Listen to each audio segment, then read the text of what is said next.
नमस्कार दोस्तों, ऐसी मेरी परमपिता परमात्मा से प्रार्थना है कि आप सब सुखी हों, स्वस्थ हों, मस्त हों और मज़े में हों।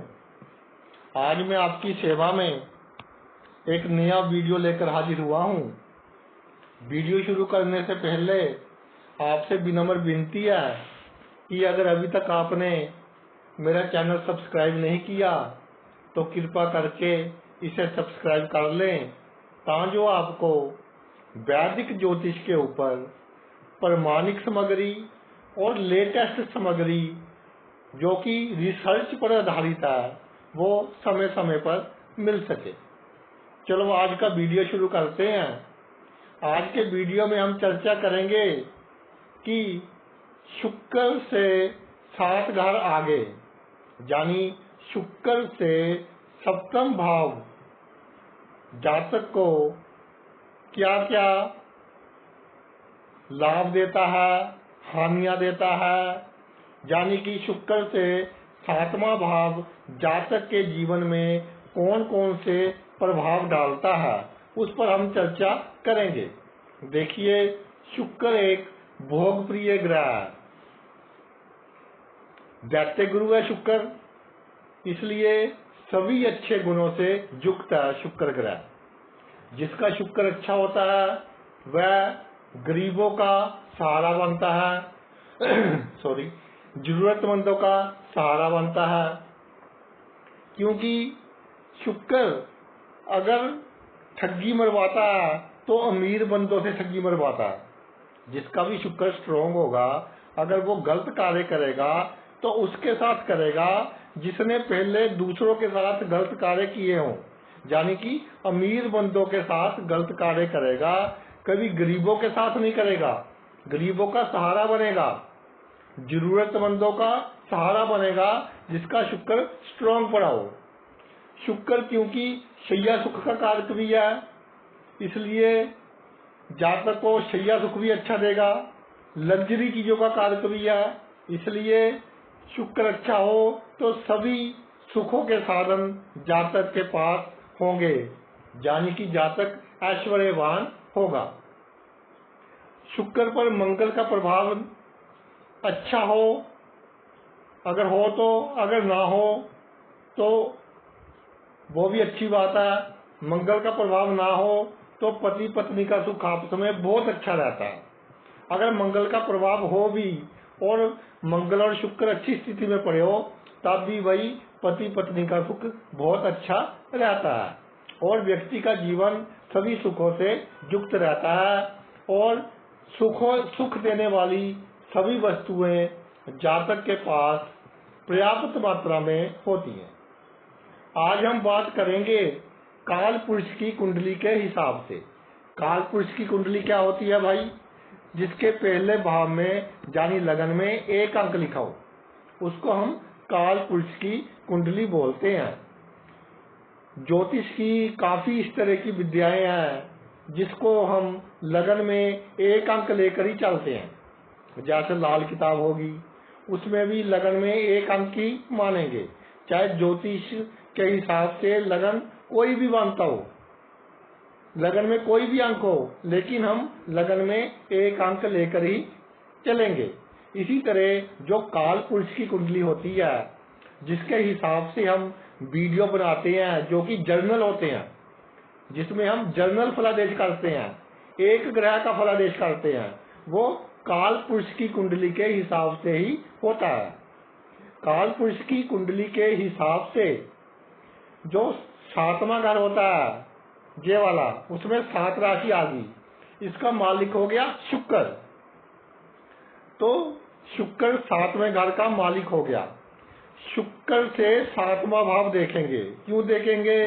क्योंकि ज्योतिष में एक प्रिंसिपल है भावत भाव का, यानी कि जिस भाव के गुण अवगुण देखने हो उससे आगे वही भाव लेना है।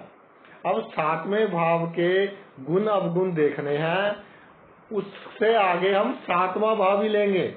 इसलिए शुक्र कुंडली में जहां पड़ा हो उससे आगे हम 7 भाव गिनेंगे। शुक्र कहाँ मर्जी पड़ा हो, मान लीजिए शुक्र जहां पड़ा हो, तो इससे आगे 7 भाव गिनेंगे। कैसे गिनेंगे? जहां शुक्र पड़ा हो वहां 1 लिख लेना है।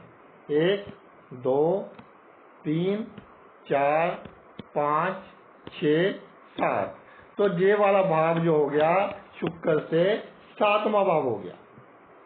अब हम ये चर्चा कर लें कि जो कुंडली का 7वां भाव है उससे हम क्या क्या चीजें देखते हैं, वो किस चीज का कारक होता है। देखिए, ये अच्छी तरह से समझने वाली बात है। 7वें भाव वाली, 7वां भाव एक तो होता है भाई जो मशहूर है विवाह का भाव, शादी का भाव, उसके लिए ये मशहूर है।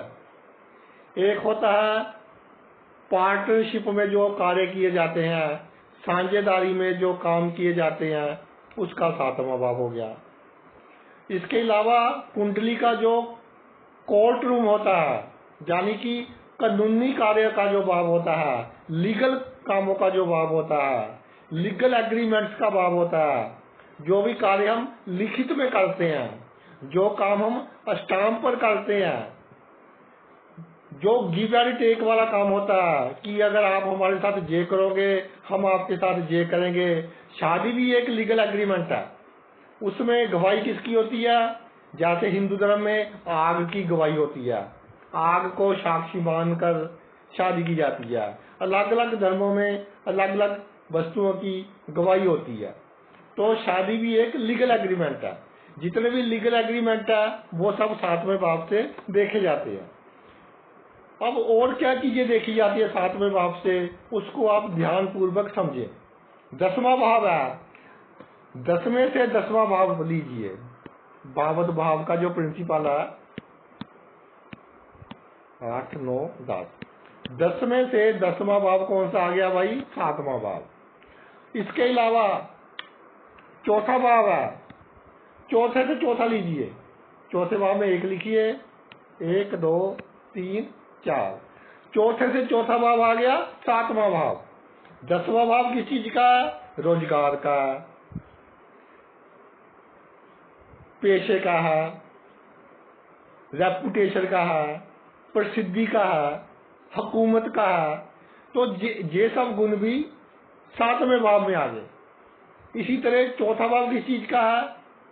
प्रॉपर्टी का है, वाहन का है, सुख का है, परिवार से सुख का है। ये सब चीजों के गुण भी 7वें भाव में आ गए। यानी कि 3 बातें अब तक हमने समझ ली। 3 घर, 10वां घर, 7वां घर और चौथा घर। 10वां, 7वां और चौथा, इन सब के गुण तो 7वें भाव में आ गए। अब लगन से जो बिल्कुल ऑपोजिट भाव है, जो एक दूसरे को बिल्कुल प्रभावित करते हैं, वो भी 7वां भाव है। इसलिए लगन के गुण भी 7वें भाव में आ गए। चारों केंद्र स्थानों के जो गुण है वो 7वें भाव में आ गए। जो 4 केंद्र स्थान है वो जैसे एक टेबल की 4 टांगे होती हैं, जिसके ऊपर टेबल खड़ा रहता है, स्टेबल होता है, स्टेबिलिटी मिलती है टेबल को, मेज को, टांगों के कारण। उसी तरह एक कुंडली के 4 स्तंभ जो हैं वो उसके 4 केंद्र भाव है। भाई ये 4 केंद्र भाव कुंडली के 4 स्तंभ हैं। इसके ऊपर कुंडली का बहुत सारा फलादेश डिपेंड करता है। और ये चारों भावों के गुण किस में आ गए? 7वें भाव में आ गए। अब हमारे शास्त्रों में लिखा है कि भाई 7वां भाव जो मुख्य रूप से शादी का है, वैवाहिक जीवन का है, जीवन साथी के साथ किस तरह के संबंध है, उसका भाव है। तो इस पर अगर हम डूंघाई पर जाएं तो जिसका वैवाहिक जीवन ठीक नहीं चल रहा, जिसकी शादीशुदा लाइफ ठीक नहीं चल रही, वो प्रभावित करेगा उसके पहले भाव को, लगन में को। लगन से क्या देखा जाता है? जातक की पर्सनैलिटी, उसका स्वास्थ्य, लोगों से वो कैसे मिलता है, ये सब 7वें भाव लगन से देखा जाता है, पहले घर से। भाई जिसका वैवाहिक जीवन ठीक नहीं है, 80 to 90% केसेस में उसकी पर्सनैलिटी में भी फर्क आएगा, गिरावट आएगी, उसके स्वास्थ्य में भी गिरावट आएगी, और लोगों के सामने बातचीत कैसे करता है उसमें भी नेगेटिविटी आएगी, नकारात्मकपन आएगा अगर वैवाहिक जीवन ठीक नहीं है। अगर और डीप में जाए, चौथे भाव के गुणों का एनालाइज करना हो 7वें भाव से, तो चौथा भाव है परिवार के सुख का। तो वैवाहिक जीवन ठीक नहीं है, परिवार का सुख तो गया। फिर है प्रॉपर्टी का। प्रॉपर्टी और वाहन कब होंगे? जब हमारे पास पैसे होंगे, घर में बरकत होगी। अधिकतर मामलों में अगर शादीशुदा लाइफ अच्छी नहीं है, घर में क्लेश रहता है, तो भाई इन चीजों पर भी डायरेक्टली असर पड़ेगा। वाहन पर, प्रॉपर्टी पर, सुखी परिवार पर। बंदे का जो चौथा घर है वो मकान का है। बंदे का अपने मकान में जाने का दिल नहीं करेगा अगर घर में सुख शांति नहीं है, वैवाहिक जीवन अच्छा नहीं है। अब आते हैं 10वें भाव पर। 10वां भाव है रोजगार का, पैसे कमाने का। अगर वैवाहिक जीवन अच्छा नहीं है तो जातक सोचता है कि यार किसके लिए इतनी मेहनत करनी है, क्यों मैं मर रहा हूं सुबह से लेकर शाम तक। तो डायरेक्टली इम्पैक्ट पड़ता है 70 to 80% केसेस पर, उसके रोजगार पर इफेक्ट पड़ता है, उसकी प्रसिद्धि पर इफेक्ट पड़ता है, और 7वें घर से जो चीजें देखी जाती हैं उस पर तो इफेक्ट पड़ेगा ही पड़ेगा। इसलिए जो 7वां भाव है वो अपने में इतना कुछ समाकर बैठा हुआ है। अब बात करते हैं शुक्र से 7वें भाव में कौन से ग्रह स्थित हो तो वह क्या फल देंगे जातक को। अब कुछ केस ऐसे आते हैं कि शुक्र से 7वां भाव खाली होता है, 7वें भाव में कोई ग्रह स्थित नहीं होता। फिर हमने उसके मालिक की पोजीशन देखनी है कि 7वें घर का जो मालिक है उसकी क्या स्थिति है, वो कितना स्ट्रॉन्ग है। देखिए, सूर्य तो शुक्र से 7वें घर में विराजमान नहीं हो सकता, क्योंकि शुक्र और सूर्य की में जो ग्रेविटेशनल फोर्सेस है, जो गुरुत्वाकर्षण बल है इन दोनों को ज्यादा दूर नहीं जाने देता। या तो शुक्र सूर्य के साथ होगा, या 1-2 घर आगे पीछे होगा, इसके ज्यादा इसकी स्थिति में फर्क नहीं पड़ सकता। तो सूर्य तो शुक्र के साथ में हो नहीं सकता, सूर्य की राशि जरूर हो सकती है। तो पहले तो ये चेक करें इस सूर्य और ने शुक्र को अस्त तो नहीं किया कर दिया।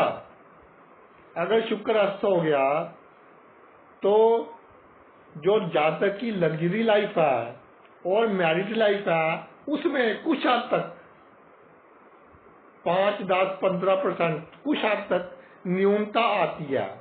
मगर एक चीज का जहां ध्यान रखना है, अगर लगन स्ट्रांग हो गया, अगर जातक का लगन मजबूत है तो फिर कोई प्रॉब्लम नहीं है। अष्ट शुक्र भी अच्छा फल देते देखा गया है। क्योंकि अभी हमने चर्चा की कि सूर्य तो शुक्र से 7वें भाव में हो नहीं सकता, तो केवल सूर्य की राशि हो सकती है।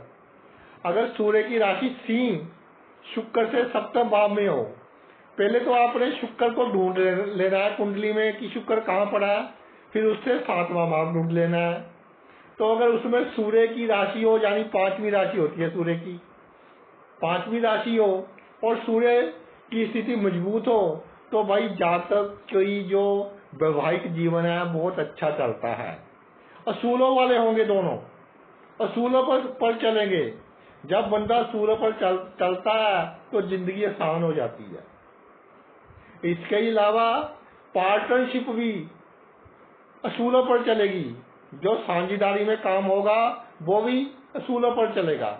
अगर सूर्य की पोजीशन अच्छी है तो पार्टनरशिप भी जातक की अच्छी चलेगी, और लीगल प्रॉब्लम्स बहुत कम आएगी उसकी लाइफ में, क्योंकि सूर्य किंग प्लेनेट है, राजा ग्रह है। इसलिए जल्दी जल्दी कोई लीगल पंगा नहीं लेगा जातक के साथ।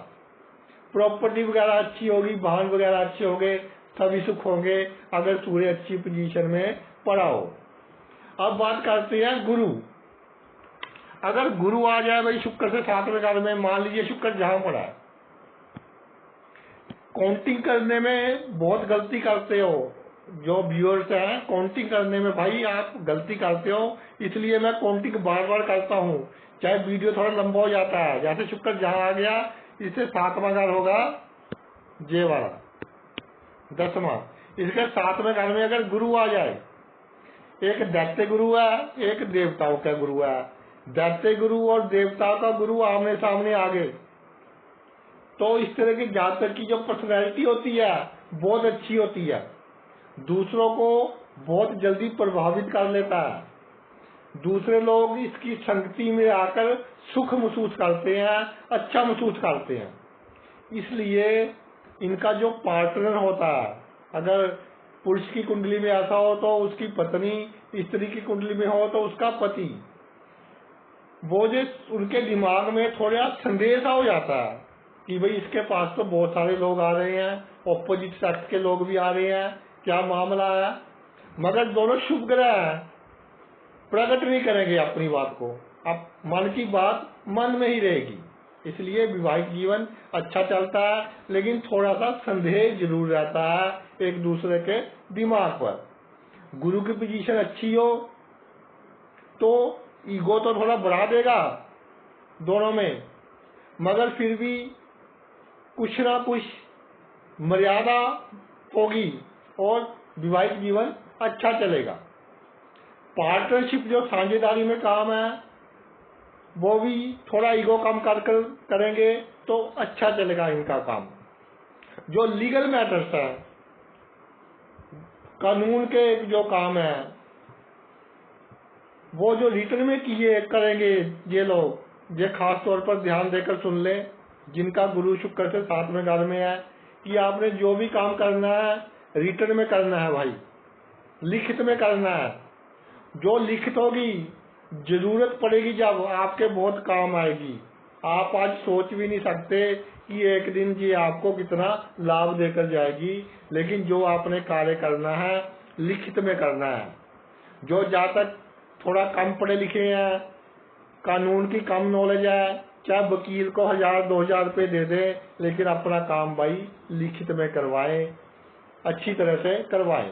गुरु की पोजीशन अच्छी हो सभी सुख मिल देगा, प्रॉपर्टी का सुख, वाहन का सुख, घर का सुख, सभी सुख देता है जब शुक्र से 7वें घर में होता है।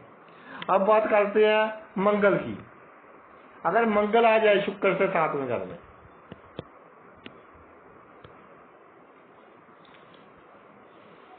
तो भाई अगर मंगल शुक्र से 7वें घर में आ जाए तो जातक का जो पार्टनर होगा उसका स्वभाव थोड़ा गुस्से वाला होगा। इसमें एक चीज का ध्यान रखना है कि जब पार्टनर को गुस्सा आए, यानी कि पुरुष की कुंडली में हो तो स्त्री को अगर गुस्सा आए, अगर स्त्री की कुंडली में हो तो पुरुष को अगर गुस्सा आए, अगर गुस्से में उसका मुंह लाल हो जाता हो, गुस्से के कारण मुंह लाल हो जाता हो, तो उसको मंगलवार के दिन दान कर देना चाहिए, गौ माता को गुड़ वगैरह खिला देना चाहिए, तो बहुत अच्छा फल मिलेगा। इसके अलावा जातक को अपनी हस्बैंड को या वाइफ को पूरा समय देना चाहिए, तो इनके संबंध आपस में अच्छे बने रहेंगे। लीगल मैटर्स पर जातक कई बार लापरवाही कर लेता है, कानूनी कामों में कई बार लापरवाही बरत लेता है, जिसके कारण उसको नुकसान हो जाता है। कोई इससे सिग्नेचर करवाने आता है, साथ ही साथ कर देता है बिना डॉक्यूमेंट को ये जांच पड़ताल किए। कोई कहता है जी मेरी जब विटनेस डाल दो, मेरी गवाही डाल दो, तो गवाही डाल देता है। कई बार इस तरह के केस देखे हैं, बैंकों से लोन ले लिया, गवाही जातक की डलवा ली, लोन वापस नहीं किया, तो जातक को भी प्रॉब्लम होगी। तो थोड़ा संभल कर लीगल मैटर्स पे रहें। पार्टनरशिप में बिजनेस करते हो तो जब बिजनेस अच्छा चलने लग जाता है तो उस समय पूरी सावधानी बरतें, गुस्से पर कंट्रोल रखें, तो बिजनेस आपका अच्छा चलेगा। नहीं तो थोड़ी बहुत प्रॉब्लम रहेगी अगर आप गुस्से पर कंट्रोल नहीं रखोगे। अपने बिहेवियर पर कंट्रोल रखें। मंगल शुभ पोजीशन में हो, शुभ स्थिति में हो, सभी सुख देगा, घर का, परिवार का, इज्जत मान स्वास्थ्य सब कुछ अच्छा देगा, कोई प्रॉब्लम नहीं देगा। थोड़ा सा करैक्टर अपना अच्छा रखें, आपके हर तरफ से लाभ ही लाभ है। अब बात करते हैं चंद्रमा की। अगर शुक्र से 7वें घर में चंद्रमा आ जाए तो चंद्रमा भाई बहुत ही कोमल ग्रह है, हमारे सबसे नजदीक का ग्रह चंद्रमा ही है, हमें सबसे अधिक प्रभावित करता है, मन का कारक है, भावनाओं का कारक है। तो ऐसा देखा जाता है कि शुक्र से चंद्र जब 7 में आ जाता है तो जातक अपनी लाइफ से कई बार बोर सा हो जाता है कि हर रोज ही एक ही काम करना पड़ रहा है, या जो भी उसका डेली का शेड्यूल है उससे बोर हो जाता है। तो इस तरह के जातक को अपनी लाइफ थोड़ी सी चेंज कर लेनी चाहिए। अपना घर डेकोरेट कर लिया, घर की सेटिंग थोड़ी चेंज कर ली, या ओकेजनली हस्बैंड ने वाइफ को कोई गिफ्ट दे दी, वाइफ ने हस्बैंड को कोई गिफ्ट दे दी, नए नए कपड़े खरीद लिए। तो इस तरह इनकी लाइफ अच्छी बनी रहेगी, इमोशंस पॉजिटिव वे में चलेगी और जिंदगी अच्छी चलेगी। कोई काम साझेदारी में करना हो तो इमोशनल थोड़ी कम रखकर करें, आप कामयाबी हासिल करेंगे। चंद्रमा की पोजीशन अच्छी हो तो लाइफ में आपको सभी सुख मिलते हैं, परिवार का सुख मिलता है। कई बार शुक्र से चंद्र जब 7वें भाव में आ जाता है तो चेस्ट इन्फेक्शन और गुप्त रोग दे देता है, उसका थोड़ा ध्यान रखें। और अगर इस तरह के रोग वगैरह हो तो मंडे के दिन चंद्रमा का दान, सफेद वस्तुओं का दान कर दिया करें, या गरीबों को खीर वगैरह खिला दिया करें, तो चंद्र अपना अच्छा फल देने लग जाता है। लीगल एग्रीमेंट्स जो आपने करने हैं बहुत सावधानी से करने हैं, क्योंकि इसमें आपके साथ धोखा हो सकता है। जिनके पास प्रॉपर्टी अच्छी है वो खास सुचेत हो जाएं, कभी भी कोई लीगल एग्रीमेंट करे तो 2 बार पढ़कर करें, किसी लीगल एक्सपर्ट की सलाह से करें तो आपको अच्छा फायदा मिलेगा। अब बात करते हैं कि अगर शनि आ जाए शुक्र से 7वें घर में, या शनि की राशि हो, शनि हो, कोई भी ग्रह विराजमान हो, अगर ग्रह ना हो तो उसकी राशि हो, तब भी सेम फल ही होता है। एक तरह का थोड़ी सी न्यूनता आ जाती है, लेकिन तकरीबन सेम ही रहता है। शुक्र से शनि अगर 7 में हो तो भाई अच्छा है, अच्छी पोजीशन है। जो एक्सपीरियंस में आया है बहुत अच्छा फल देता है। शनि एक तजुर्बेकार ग्रह है, बहुत डिसिप्लिन्ड ग्रह है, अनुशासन प्रिय ग्रह है, मर्यादा में रहने वाला ग्रह है, प्रैक्टिकल ग्रह है। तो दोनों प्रैक्टिकल होंगे, जो बंदा प्रैक्टिकल होगा तो लाइफ अच्छी ही चलेगी। शादी के बाद धीरे धीरे तरक्की करेंगे अगर शनि अच्छी पोजीशन में हो। घर का सुख, वाहन का सुख, सब कुछ मिलेगा। थोड़ा देर सवेर हो सकती है, शनि की चाल थोड़ी धीरे है, ये तो हो सकता है। पार्टनरशिप अगर हो जाए किसी से तो लंबी चलती है, अच्छी चलती है।